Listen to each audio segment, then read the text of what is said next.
Tubalamusizanya abalafa abalungi abeekumidde ku mukutu gwa Country Media Uganda. Backlinch wamu ne Harold Kaija olunaku olwaleero bwe batudde mu maaso ga mubaweereza. Naye nga sinagenda wala bannange twekuumye ekirwadde kya COVID gyali COVID atta abantu bafa ate bafiira ddala ebiri serious. Tubijjemu omuzannyo twambale mask tusanitizinge. Kyemmanya abasinga obungi batadde ku muggalo era abasinga obungi tebalina kyakulya naye alina ak'okulya yamba munno omufunire kw'okulya mugabane akakatono ke tulina tusobola okusurvivinga mwene embeera. Mwami Kaija huza kwa baffe toyongereyo. Nange njagala twala mukisa guno okulamusa bannaffe we tuli mu buwambe bannaffe we tusinkana wano njagala okubalamusa bannaffe abali e Uganda. Ndaba nnyo bannaffe abalaba nga muri US muri bangi percentage yammwe nene olwetuuka ku 9 10 nyina mikwano gyaffe abali e UK lwako mulaba temukometinga naye kane mugira mu percentage amanya ne gatajjo sawa mwali commentinze nali badde ng'oluusi tusobola okubatumirako waliwo bannaffe Canada Dubai juzi waliwo ndooza video gye twakola nendaba nga 11% y'abantu yavudde Switzerland kyeneewuunyiza waliwo ate video gye twakola nga ate abantu ebitundu 7 ku buli 100 bavudde Turkey naye kati abo nemmanya kuba waliwo abantu manya nti naye kati abe Switzerland bano kuba Switzerland abantu babiri bemanyiyo ng'abantu naye kati bemanyi nga ngeno 11% ete oba nti watu oba waliwo Ugandan community kubanga batera kwerecommendinga ensonga eyo nga akukendoza ensonga yadde ya COVID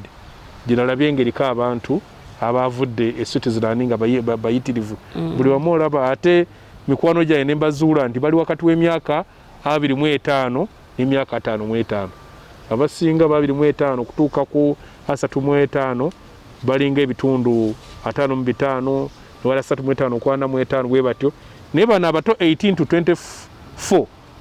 simanyi waje mubeera era mulake eggwanga namwe temulifaako ne mwe mu blazing n'abakyala simanyi lwaki temunjagala kubanga gundi ekyandaga nti abantu 10 ku 10 baki basajja oba Beki gwe mutya Beki mukwano gwange Beki muyinza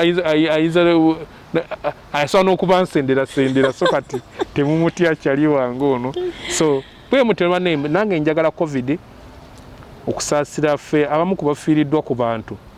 COVID tumutwala serious okuva ddala luninga atande nga tubagamba wadde abasajja bano babbi nga babba COVID muleme musaagisa COVID bannanga aluma nze ndabye kubaaluma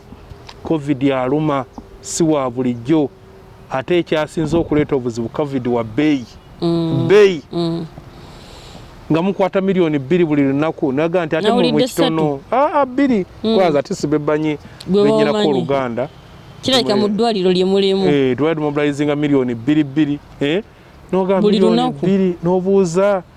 omusomesa azikolera emyezi 5 yakola atya omuntu atalina babe akola atya so mwerwaneko bannange muleme kutuuka mugundi mu intensive care kubasaba sente ezo ate ekibi kya intensive care bw'owaayo omulwaddewo toddamu mulabako kinalanise n'okulowooza ndi walaka waliwo n'abamu abafa ne babongereyo ku nnaku eziwerako 2 ebeera ennene omusomesa wange Dr. Umar Rubogo ye yafudde wiiki ewedde yafudde nga biri yadde milioni 92 nafa ng'olwalamu bamobilizing milioni 6 era abwosaba n'omulambo n'ogusaako milioni 6 waliwo omuwala gwendabye yafudde nga yazaala omwana ndoza nawuza obulwadde n'abeera mu intensive care ennaku 10 basabye milioni 23 eggwanga lino lirina bano ababbi bafuuse Butujju sente bazitukuŋŋaanyamu ne bakola amalwaliro kakati buli omu afuuze nasooka kiwulira muyimbi ono yagenda n'afa bwe yafa ne bagamba nti baali bawulira mu Museveni era aleta akasente ne bakabala nkajja ne bamukubira ku life support bagenda okukola postmortem nga lyamaze ennaku ng'afudde ng'obwongo buvunze kakati naye neezo bazikola ki bazigatta nga buli omu abala tetusobola kusaawo bya bulamu nga tubifudde bya ddiiro mu nsi yonna ekintu ekisinga okuyamba bya bulamu neggwanga mumate musasa kuyamba bannammwe kati omuntu omusomesa wa nasale gwe baggalawo omwaka mulamba kati ayingidde gwakubiri singa obulwadde buno mutuusa mu intensive care sempala wawe bagenda kasuka bukasusa eri kuba ka intensive care yafuuse yabagagga yaba abeesobola basukka nawo basukka nawo oleyano tubali tubalabala bizinesi nga tulabanga ekiba kifuna naye ngolaa ne wiiki toweza balize baagala miliyoni 3 kakati oli bw'aba taweza miliyoni 3 ze baagala kati omuntu oyo najja omusiba ne gumugwako kiba kitegeeza ne kapita mukimayo na biki niyo mugamba muleete sente waba batugambye omutwala omulwadde nga bagamusokwe mu depositinga miliyoni 5 bwe baziryako aga muleete sente muleete sente muleete sente kiba kitegeeza babalaamu ekifaananyi nga temusobola kuleeta sente nga bamujja ku kyuma nga bakisaka bakikola ki bakyagala so bannange weerwaneko tokkiriza covid kukwata oba bwakukwata kozesa byonna bye tuzze tubabuulira kunyinako vidiyo namba ndoza twasako vidiyo ya Dr. BESIGYE gendako bwona subscribinga ogikebere sijja ajja bikunyonyola biki biweetaaga okukola okulaba nga omubiri gwokola ki ogulwanyisa ogukuuma nga n'obulwadde bwe bunaakusanga busobole okuba nga weerwana ate n'abantu mugende mwegemye balemba buli ono feeko ono gwe mpulira bagenda kutusisa okugema wane wamwe Uganda temuyinaawo ddagala lye mukola basobola okugemesa basobola okukuttiramu omugundi mu kologeti n'emmere esinga okubawoomera eva bweru butta asinga obawoomera ava bweru kaakati n'engoye ze mwambala ziva bweru kaakati mmwe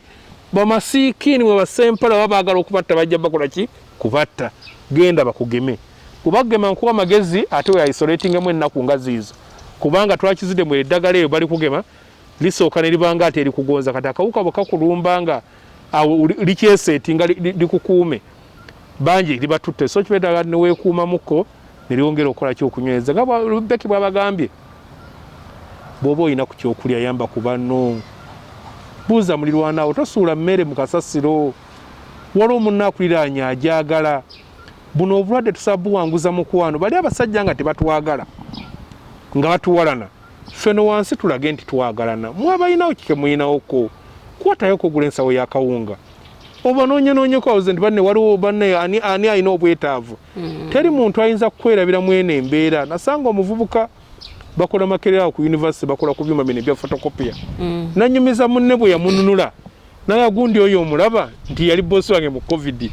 baali awo nansa ono era agenze mu kyalo nga kiganye n'amuyita n'amugamba tofiire eyo kakati ono awo nga balansa okutanga basobola mask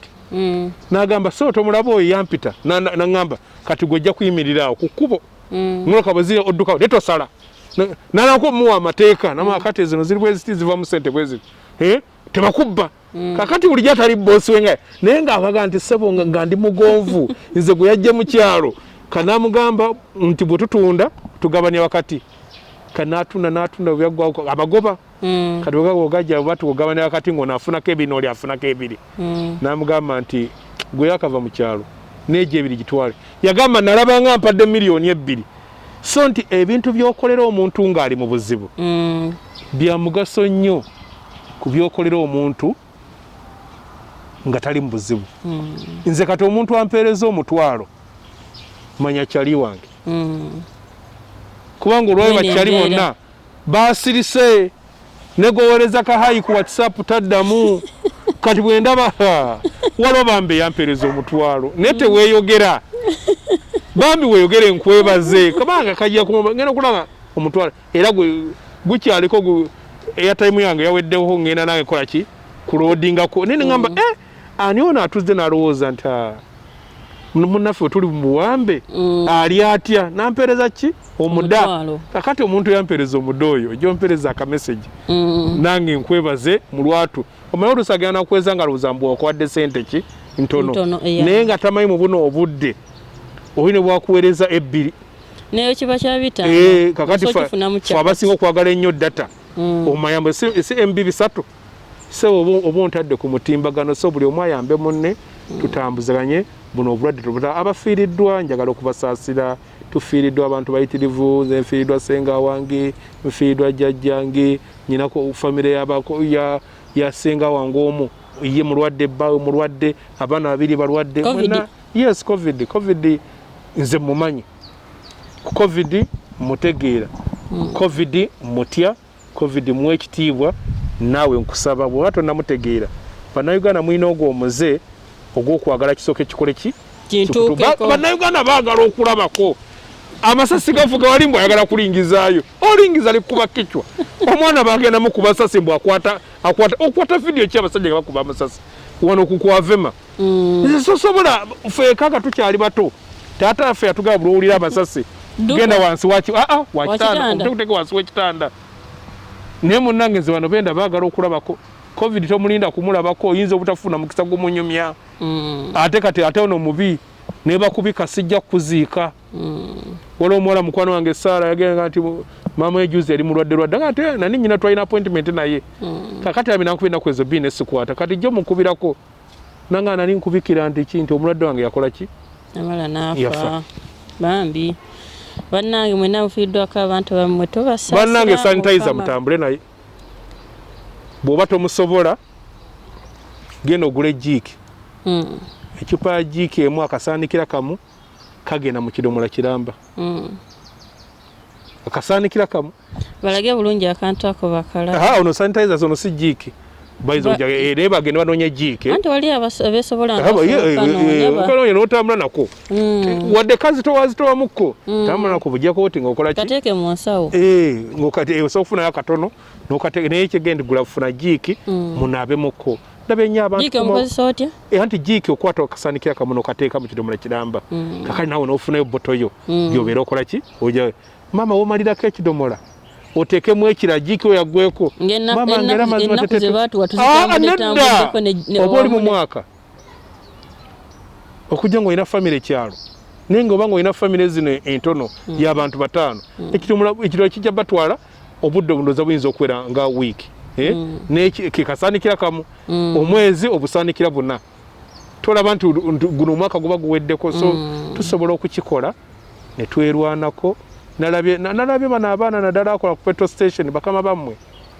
muyambe ku baana abo omwana omulabako bwogenda n'omu emitwalo ebiri nakuteramu amafuta gasingi omutwalo ogwo nakuddiza omutwalo akati nze mba ne sanitizer ennaabako kanema naade n'obulwadde nembumuwa oba nga saaba yina ozirisene nga zabadde nabo ate zange nazikwasa omulala olaba ku pampu emu bwe tulwalizaako emmotoka ezisa abantu ne tubutwala mu community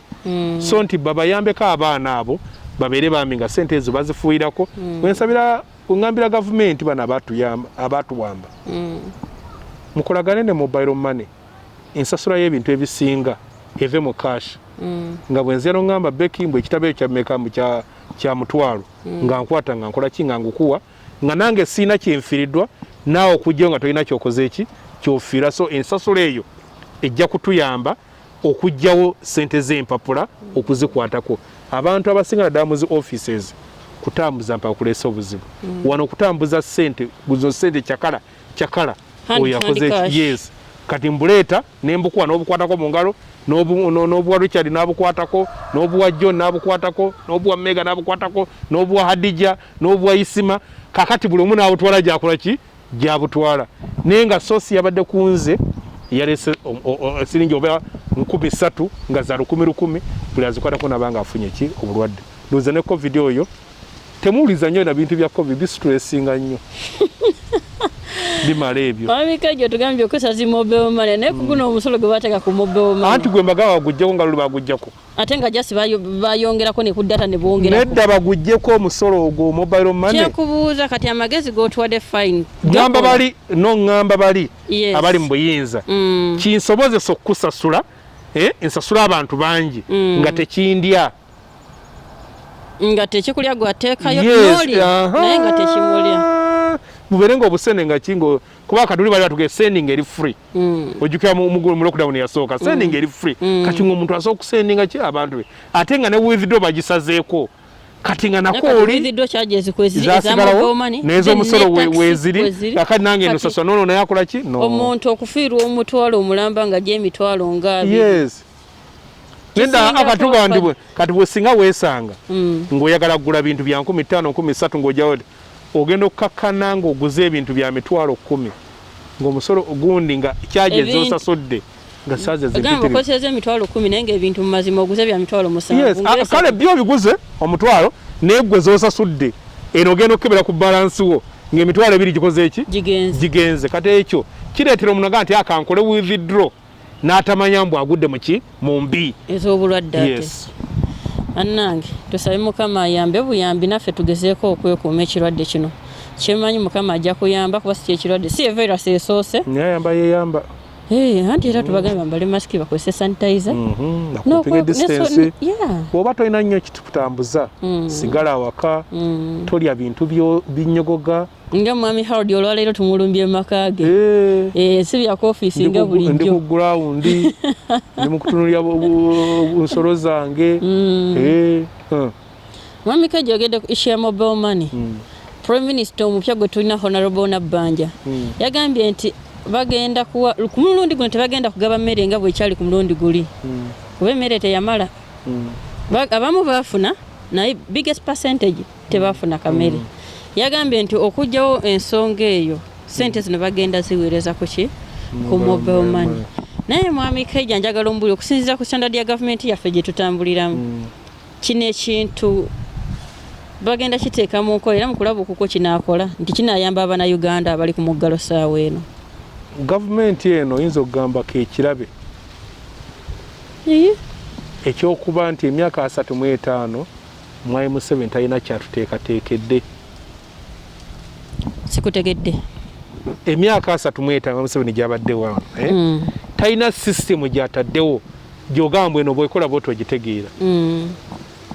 era teri muntu era kyovula kikulesa tukyogereko singa akinyonyodde bulungi singa tokireese teri muntu yavuddewo n'ategeera sente ezo bazifuna batya asembayo agenda kuzifuna atya bategedde bantu bameka abayina amasimu bantu bameka nga amasimu kwegali kuba ekyo kikulu olina okumanya kuba kati mu Uganda tulina households zino za milioni 11 amaka milioni 11 sente ezo buli maka bagenda gawa sente meka bagenda kulondamu abo abali obubi kale nedda buli maka bagenda gawa sente meka simanyi era ya district yali obubi tugenda pewata mu nze ndi bubi nnyo nkugambe ki kubanga oyinza okusanga omuntu ng'ali mu nnyumba ng'ogiraba weri naye agenza okugira bwati nga takyalina wadde 10 n'ekimu ng'era bali omu beetunuulira bwetunuulizi naye singa baali bakola system yensonga lwaga nti gavumenti ya Uganda ne national ID teyina mugaso kubanga ensi eziri serious national ID eyo giraba ebeerako ne kachiip olaba gundiyo ATM aka kachiip akerikaako mashini kesoma kabeerako ebikwata ku nsimbizo kituufu katono gundi ATM yaffe tetumanyi kyetegeeza national ID buli agikusaba kusaba photocopy naali badde seetaga photocopy nga bweza national ID yange gireete kyova olamba owulira woona abazikolamu kopi mbuoligina agireka waka naye ng'omuntu ugula bonna bonna abantu abava ebweru kaadi zaabwe babeera n'original kubanga original yeekola ne bagiswapinga mu kyuma nejja negamba ono beki beki yazalibwa naku z'omwezi bweki beki akola bwekiti akola bwekiti alina bank account egindi alina abaana bwe bati beki alina bino bwe babulwadde kubanga yali baddenga eyo kaadi yekwogerako bino bwe bakuba bino ebinkumu bino singa nabana boolaba abatemu nga bangu okukola ki okukwata nti obugenda awantu musikaningawo binkumu ne bisa mu system omisa mu system nekijjayo data ye nakola ki n'avaayo kakati toyina system eyo nze we nafunira bagenda okutugamba nti tuwandiise amasimu nze nga national ID yange tennajja essimu zennyina ziri manya ga maama wange naye akyali mulamu waali kaakati tebalabe nga tuli babiri ye kayeka yali mu kufuna sente ogenda kule ebibuzo nti sisitemu yaffe ekyogera etya oli bw'anaaba ayina abaana 5 ng'oli ayina omu bagenda kikola batya kubanga luli bategeeza nti omwana osimanya bagabaga batya simanya buli muntu kilo waliwo kilo zebakuwanga 6 6 ezakawunga ne 3 ezaki ez'ebijanjalo buli muntu buli muntu ali mu nnyumba kakati olwaleero buli muntu agenda kufuna sente mmeka ali mu nnyumba simanyi oli bw'anaaba talina ssimu mugenda kukola mutya kubanga abantu ebitundu nga 16 mu Uganda bye birina amasimu 16 ku 10 meaning the 84 tebalina masimu naye nga tuli nabo mu Uganda era tuli nabo mu mbeera eno kakati naye n'ebyo 16 woona abazisinzeyo dda osobola ofuna ekyokulya okubako kyakola ki kyafuna wologo bagibyeko eggulo olimu nga saino tagirina tanagizaako so all that must nti kyali badde expert nga gundi nabbanja yali badde expert najjawo n'atandika okulya kino ekintu kigenda kukola bweki munansi namwe agamba yes oyogedde ne kati bali ababba emmere eri tangible ababba amagi amata ababba ovakado ababba muwogo abasajja mwe bannange muli babbi muli mpisi muli ki kyonna oba nange bali mbizzi wegase ku mukulu nti omanyi yo yerya nerya n'abaana baayo so nti abantu abaalya ebintu byaffe byonna ebyali birina okuba eby'abantu ne bisibira mu mayumba gaabwe kakati sente zino ezitatambula zetagenda kulabako kati bagenda kugamba sisitemu ekyali wansi zijja kutuuka olwo luzibe waliwo abantu bangi bebawandiisa mu bitundu bingi nansanaga nti Kaija bali tusabira nti bazze ne batuwandiika batugee tetuva waka abantu ne batuula abantu batuula ne batuula ku mbalaza zaabwe ne bagamba balina ekikomera ne badda wabweru ekikomera batayina kitani bagenda ddala ku luguudo waliwo waffe ku defense bamugawako nti emmoloka zirina we zituuse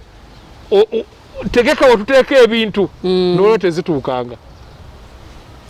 nga mwadde munkubira nga mutuuka bw'oba mukubira naŋŋamba alhamdulillahi rabbil alamina naffe waffe akawa kakoze ekikatuuse ne muganze nnyina olujja jangu tuteekaawo ki emmere tujja gikuuma nakalamula nti olwajja essimu nekola ki nevumbeera so kati kino ekintu kya ssente nga kirungi kubanga kiwa omuntu choice okugula kikyayagala naddi kirungi naye tebatulaze plan kibagenda kikola ki bagenda kukola batya atalina simu bagenda mukola batya abantu abalina amasimu nga buli omu yeewandisa ku layini ya muganda we ogenda luli abagambanga nti abantu obungi bw'abantu mugenda butunulako ye minzaani kyepima ali obubi so ebyo ebibuuzo weebiri byetaaga ansa tetumanyi bazireeta ddi naye nga abantu twatandika dde okulinda emmere ya rabbi kuba tukusanze waka naawe ng'otudde ngirinze olinze akasente nkalinze nembwange balikyatambula kugenda kujeetera mmere nyingi abantu kyebeebuuza esente zebagenda otusindikira zinaasobozesa omuntu okufuna ekyokula oba okugula ebintu by'okwebeezaawo okumala zino ennaku ana mu bize baatuwadde oba nezo ennaku ddala zinaabatwongeddeko nga bwe gwali bannansi temanyi kigambo nambaana mu bayibuli yakitunyonnyola bulungi si mawulire malungi ennaku ana za mubbi si bwe kiri bwe kiri bwe zinagula tujja okutegeera ni abba ssente za wano ennaku ana za kubonaabona abaana ba Isirayiri ze baamala nga bagenda mu ddungu. Swahili agamba siku za muzizi ya 40 ennaku z'omubbi galyaga ana wegana gwera nga tegeera omubbi wa wano. Mwami Kaija korona nga yankatuuka wano ku mulundi guli ogwasooka abantu basonda ssente zaabwe okusobola okwettangira oba okuyambibwa mu mbeera eno eya korona eyali etuguddeko mu kaseera ako. Naye abantu bagamba tebafunanga accountability ya ssente ezo. Tebagamba gamba tetugirabanga kubanga bw'okyogera gobanga agamba nti eri efulumyeko. Nange era sigiraako. Ssente ezo osuubira zaakola ki? Byebyo ebizimbe byolaba ebipya. Ate waffe nanga tuli bavufa abola abazimba ebizimbe ssente bazijjawo. Era kyova lockdown Museveni era agigezaako okugijjawo kiyasooka okusumula zaali gundi hardware basobole okuzimba materials. Kati balabye nga bagiragiraga n'omusolo bagenza ogujjako bagujja ku bizimbizibwa naye mbalayirya teri bagenda kubiyingira ebizimbe muli bajega singa muli bagezi mwali badde muzimba factory na bano be mwanyaga basobole ofuna omukisa nawe ofune ku mirimu abalabe mwanyaga bwe ziba nga za food processing balimenga baba raw materials abalabe mwanyaga nga bakyalinawo akasente bali ebintu ebyo naye bali mu investment ez'abatiitiizi bizimbe kumwanya kirent temusobola kuzimba ggwanga nga linga sing supermarket nga ebitundibwawo si bya wano. Lulina ule mwa Museveni nga ajerega bannayuganda olw'okukola ki mbwe ebintu atunda biva China n'omubuuza ye ku ssente z'alina ina industry meka mu Uganda alina meka abaana be balina industry meka baminisita be balina industry meka tewali kuba ffe nga mu FDC lwalinga tugamba nti gavumenti yali badde ng'ekwata ssente ne investinga mu industry z'okuwa abantu emirimu kakati buli lwemala okugizimba neyita bannayuganda balina akasente abati ogwokutala okwezimbira ne bagulamu emigabo kati bwe baggwayo nekwata ssente ezo negenda nezimba ki industry endala bwetyo kati bannayuganda mu butali bugenderevu ne bafuuka ba industrialists noga nti aha tugenda kuzimba industry ekola engatto eza leather genuine leather humoro gizimuga nti akati mugiraba nti ne banayiga kwaita temugiraba nti n'okutunda bazitunda ziwaleze emitwalo 2 waleze emitwalo 3 waleze akakadde neze emitwalo 3 abantu bazigula era ne banayuganda bano bakolamu zikola amagula bwegati gamugamba kati abagagga mujje mugulemu emigabo nga bajja nga bagula emigabo kati ngolo government evaamu ngegenda mu kirala kati omala okukola industries nga production y'ebintu efuuse nnene olwo musawo akatale kabitunde kati ffe twasaawo akatale ng'ebyokutundamu tebiriiwo tetulina byetutwala mu katale supermarket obiraba za akedi oba ekigamba akedi kiringa kade nayo kitegeeza gurupu y'amaduuka ne moolo kumpi kyekimu kakati ogenda oluusi okunoonya enjawulo n'ekubula kati oli kyasanga kyatuuma oyagala tuuma akedi oyagala akedi bwega anedda tekinyumidde bulungi ate kati ng'abazimba ennaku zino olwokuba lujuzi basooka okutaba atazi moolo kakati naye oluzimba yakakega nti eno moolo nti ate gwe ekigambo tokiraba naatera mu bwangu ddala nange nja kuteekawo walulanga tulina akasomero nga nti kuliko academy n'ogamba academy olwo nojo onaagita college onaagita secondary school onaagita high school n'ombuuza kyewatuumye omanyi kyekitegeeza nga bw'osanga buli bugundi bwoteri bwaffe butonennyira buwoteeri era nga omanyi kyebayita woteeri naye munnange ebeera woteeri ati we tutuuse woteeri ndago bwe tulowooza woteeri baliyo mmere kakati ng'oli bwalowooza mbuloogi y'abantu bagenda kwegadanga nedda loogi kwebaka nagambako omuntu okumusinga ne make guest house naati ali mukyala ne mulyanga atidde ne mugamba munnange nedda ne mugafu naye olunaku ogendeyo bwekogirabe bwe yatuuka naga banetuswala kale munanti munnange ebigambo ebyo babyonoona Nemugana edda nawakawo abantu abalina amaka gaabwe amanene obulungi ate we ayita guest wing oba nagana no that's my guest house kakati ffe twagira ekigambo kyakola ki kyafa waliwo nansana waliwo awantu bagitanga nansana in kati nga abakyala waliwo ate nga waliwo ekkubo lina gye liraga kati nga batyo gandi bavira mu national in aga nvira mu maaso awo bavuga nti bayitawo ku nansana in ogenda okulaga ng'abaami nga balowooza nti bwana gambwe agenze mu in ddala agenze kuyingira mu in Adnange awo Uganda wetutuusiiza naye Mukama ajja tuyambira naffe tujja kubaako wetutuuka mu myaka egijja tukkiriza kuba bannayuganda tuli bakkiriza Mwami Kaija oze ng'oyogerako ku nsonga ya ambulance n'ebitanda mu malwaliro covid yasooka abantu omukulembeze yasaba pickups teyasaba ku ambulance nti bannange pickups zaali za mulimo ki ate zaalagawa yagamba zize tezaali za kulwanyisa kirwadde kya corona yagamba pickup azazise task force bwe bazimaliza nga bazikola ki bazimuwa so pickup zize yali anoonya pickup bali azigenda kukola ku faamu ze kanaffe awo tetumanyi naye teri yamubuuza ne bazisoma pickup ziyoola omudidi zaani ne bazikubaawo nowabuuza pickup eranisa etya covid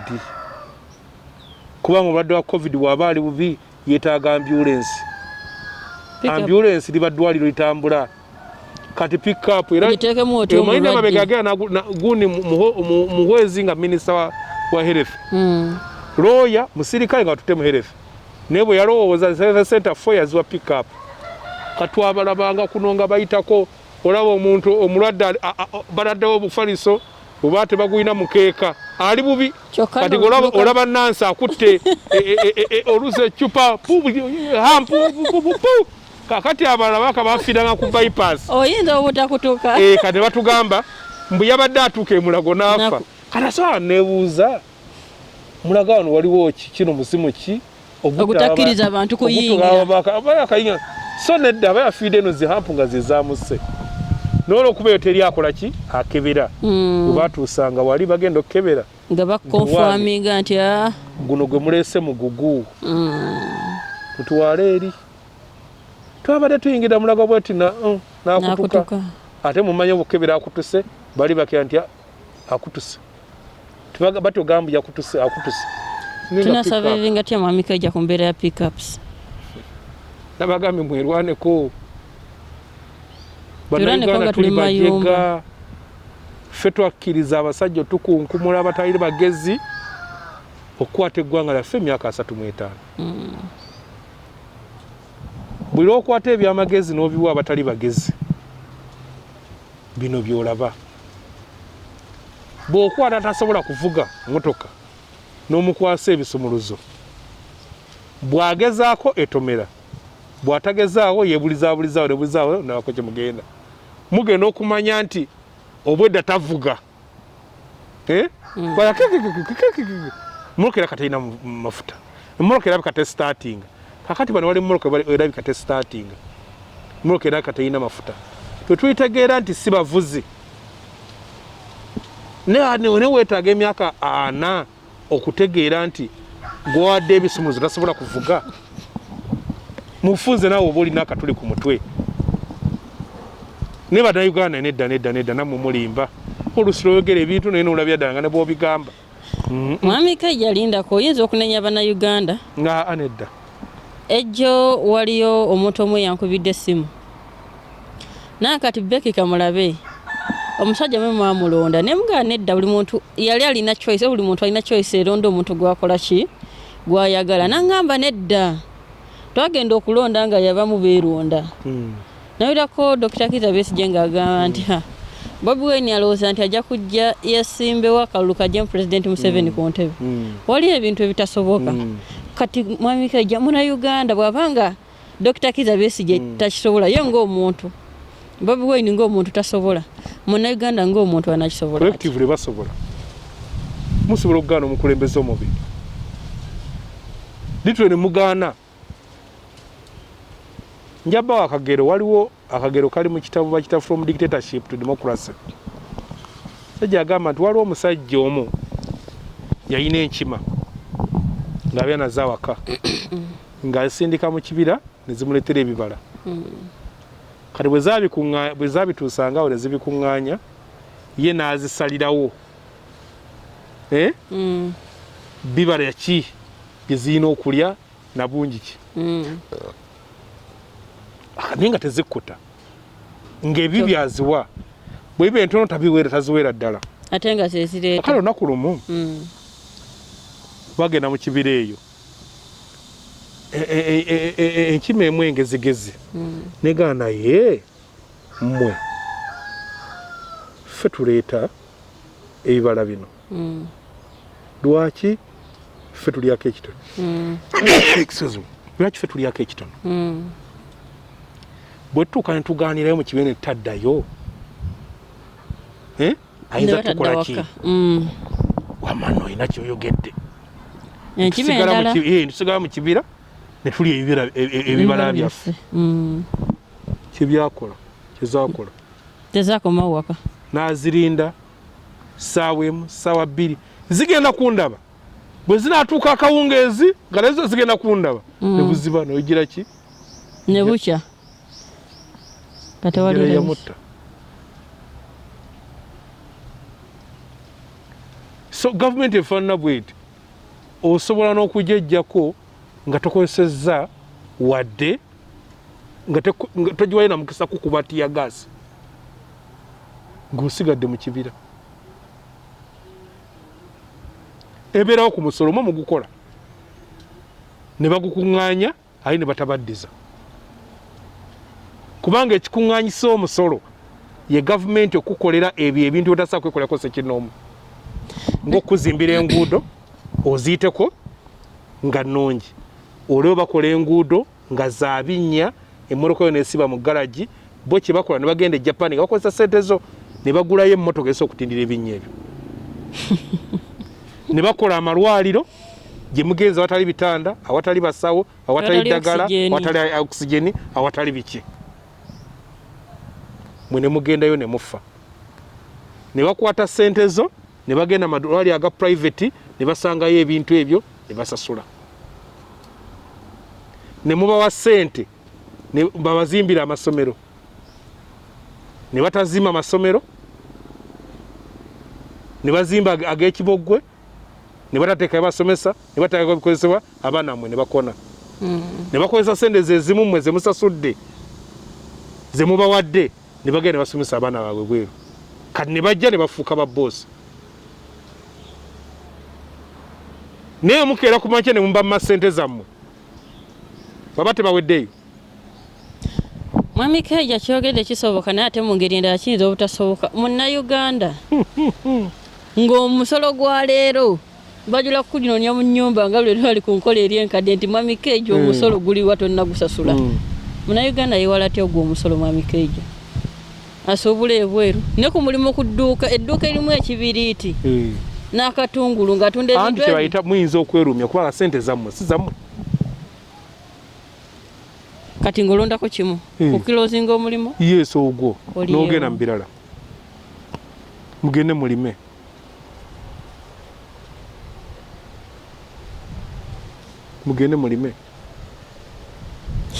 bwe mma temwagala kwerumya ate mujja kulumwa nnyo bw'oba toyagala kwerumya Mwami Kaija obusungu nga bwe mba temwagala kwerumya mujja kulumwa nnyo. Kati nze ne mmala ntuuka mu ddwaliro badduka emisinde nga bakulabyeko banyambe nzije mpa obweyamu mbage bannanga amalwaliro ga gavumenti gakola naye nga nze nagenda mu 2015 nga passport yange weddeko naye nga sijja kusasula express naye nga nyinayo obudde nenkwata nensasula sente mu banka nensasulya passport gye bagamba weeks 3 bwe ndi okupasa office tebagala okunsaba mbwe ebbaluwa yeruse ne mbagamba mwina fayiro yange eya passport enkadde ebyo nabikola nsigenda kolaki tubiddamu kakati waliwo wa poliisi naga Mwami Kaija toyomba nze kankuwandikire ki oba okiraba nga buli omu ayagala akulage nti nti mu kyobalowoozaako kikyamu n'akinkolera ne submitting naye nga sijja kugenda nga wayise weeks 3 bano gavumenti ngimanyi kangende nga wayise weeks 5 ngenda okukomawo nga passport yafuluma mu nnaku ezi kuba dating kweri nga bulijjo eri awo ekola ki lwaki bulijjo nakima passport abaana banzirawula nti wajja luli nga tukulaba bano abaana abakuba ebyeyo eyebwarabu nze mmaze emyezi 6 ndi wano nzija wano buli wiiki passport yange sigikola ki tennafuluma neggwe yo ogifunye otya nemuga tewandaba nti najja wano nenfuna baba nendiwa ku meeza nekana abasajja nenjawo eti siina gwe nawadde ekikumi eki lwaki bw'otabatya bakutya bw'obatya tebakola ki tebakutya gyo nabadde ndaba omanyize no ku TV nsinga kulaba programu za bisolo empologoma nabino ebisolo bya mugonde mu nsiko kinategeredde Butujju yeyeregedde nti empologoma yagala nnyo okulya ensolo etidde era eyagala kuzinduukiriza ensolo bwegitunulya bweti mu maaso netavaawo naye nandi egirabye ng'ekita ng'ebivaako kati baali bagisomesa nga tuli bato jjajjange yatta empologoma naye okuteesa yatta empologoma agamba empologoma togitisa jambiya kuba bwera ku musaayi awo eba tekyategeere kulumba bulumbi kwatanga muggo nojja n'okwata bwepu n'ogikuba nedduka kati bwewolaawolamu nedda kati bwe mba nabadde wano olina kuseeseetuka alage nti ogisemberera ogisembera noddamu n'ogikuba nedduka nedda nekusaba nkoze eki eyongeddeyo naye singa ewunyiriza ng'ebigere byo byavuddeko mu maaso ne biddako emabega kiba kitegeeza mbu wadevelopinze okutya awo ekulumba bulumbi so kyeni mubagamba mwe okulaga nti mubawanja ekitiibwa mubatya nnyo era obalaba nze nagenda ewa diso nga nyina njakusayininga era ebipapula byasayininga ebyo nanjigako sitamu naye nga abalange nti otegekayo 5 nenze yagira bwakitakolaki nga kubanga amanyi ono ajja kumbuuza mpa risiiti ye 5 neraga nti ntaddewo ekizibu kyange kati ogenda osaba nti buli wootuuka nali sobola nakitegeera nendowooza basize ngamba nedda gwe bakutya buti kuba bakumanyi bwonaafuluma byonaayogera baagala ogende nti era baga kaija olaba batwogerako ebikyamu tetukwadde service olowooze nti buli muntu weba tebamukolera gavumenti zonna ne bweriba yaffe nga yezze temulina kututya mulina kutussa ku nninga mu Luganda olutuufu tulina bbawe mukira yes kubassa ku pressure gavumenti eringa mubiri awakusiiwa otakula era olaba ekampala gye batagiwagira gye singa okuteeka ssente mu byalo gy'essaza 100% teri gera n'ekirubula mu M7 gyava teri nkulaakulana services zonna teri zonna seno ziri wano kubanga bagezaako okuzikiza omuliro bagezaako okutakula wano wannuma kansigewo n'eddagala kansigewo n'ekyo mbadde njogera ne mukwano gwange ali South Korea y'omu ku bantu abatera okulaba ebintu byange kati alina factory mwakolera ne tudda ku Zoom bwanambuza factory bakola nno magulu ga ntebe ne baga exportinga naye ng'oyo factory ngamba yi waffe wano bya nnyondo agenda okundaga ng'ebweru waliyo ekibira nanga ambu wano bwe bazimba factory ate nga bazimba ekibira kiriyo guno omukka kakati ate ffe wano nammanve twajjawo mujje tusekewo factory kati omukka bwe guvaamu abantu mumire bajja kutuuka bagembu kansa gwemusinza okufuna awo waava naŋŋamba nti wano zigundi train channels zaali zifaanagana n'eza Uganda mu 9 twali ku Levege 1990 nembu kati bw'otuuka n'olaba channels ze bakoze ninaga abantu basiba beekalakaasa ne beekalakaasa ku kino gavumenti nejja ne bannyonnyola ekyo ne beekalakaasa ku kino kuba baamanya gavumenti pressure yekola ku gavumenti gavumenti kasita mwetowaza nnyo ne mugonda nga naye esuula ennanga ne Trump yali ayagala okulemerako mwamulaba n'atereka naye nga sisimu ye eri bamugamba boss time up teekateeka era nga kubanga yagera waliwo president wa America yagala okulemerako naye mujjako ne security agenda okulaba nga taliiwo kati obutali buswavu programu gye bakuteeketeekedde gy'ogoberera so na wano bwe mma mwagala ebintu ebirungi mulina okukandula ku ddoboozi mugambe we deserve better omusolo gwaffe tuguwa naye twagala okulaba biki bye tugutukolera Mwami Kaija abasawo mu malwaliro bulijjo obadde ng'obwogerako ensasula yaabwe naye ate saa eno tutunuulira kyansasula saawa eno tutunuulira ku kya nnamba y'abasawo naye okusinziira ku balwadde abayingira amalwaliro saawa eno kiraga nti abasawo batono nnyo ku balwadde balina okwatendinga Mwami Kaija gavumenti ekola etya magezi kigowa gavumenti okuyamba abantu amagezi nga bannayuganda mugigobe musabe gavumenti eddako bimwagala okubakolera kusaawa eno saawa ya World Health Organization standards zigamba buli dokita omu alina kujjanjaba abalwadde 500 mu Uganda dokita omu ajjanjaba abalwadde omutwalo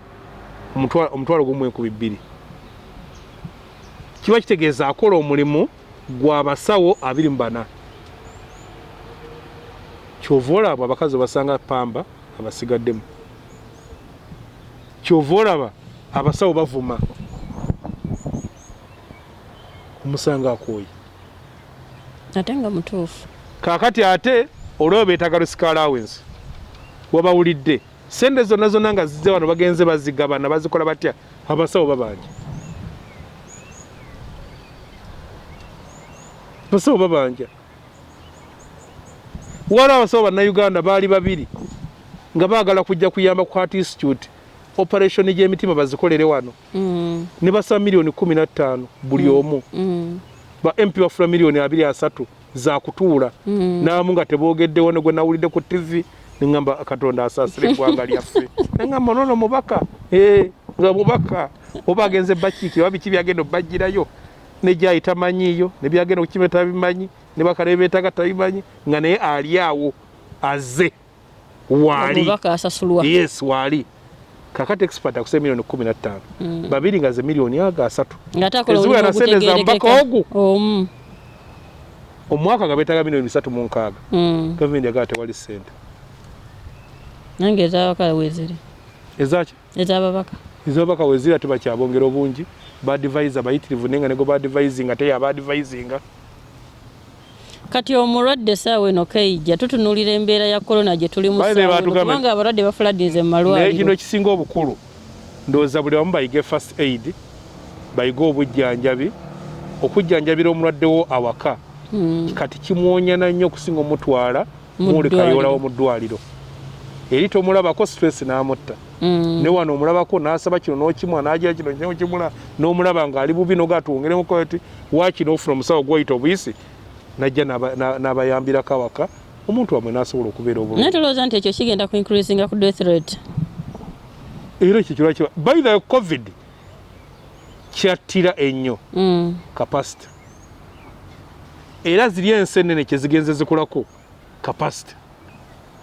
kwongera amalwaliro kwongera bitanda kwongera basawo n'okusomesa abantu bangi okutandika gino emirimu egisooka okuyamba bannansi bantu bangi babafudde bannansi nga badde basoma birala bo kye badde bakolako mu nsi endala n'essaawa eno tulina abaana bannansi bangi nga tebalina mirimu era ewaabwe obulwadde tebukendedde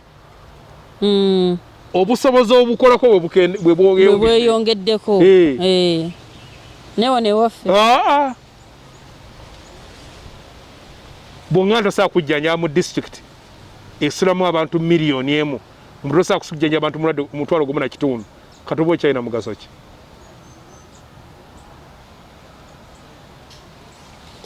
Kaija sibula abalabi baffe mama mweraba Katonda abakuume nammwe nga bwemwekuuma mbagambye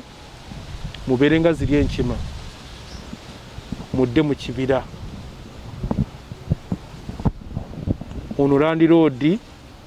mumumme ebibala byammwe ajja kwabika nammwe mwerabirire bano si beetefutefu kubalabirira. Ssaabasajja Kabaka wangaale. Tweyanziza abalabi baffe abalungi mwagale vidiyo zaffe subscribe ku Akarish Media Uganda wamu n'omwami ono alina omukutu gwe Harold Kaija Official kwe guli ku YouTube osobola ogendako you subscribe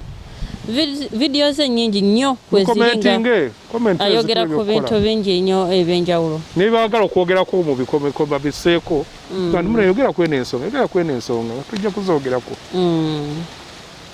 tubaagala nnyo omukama akume mweraba.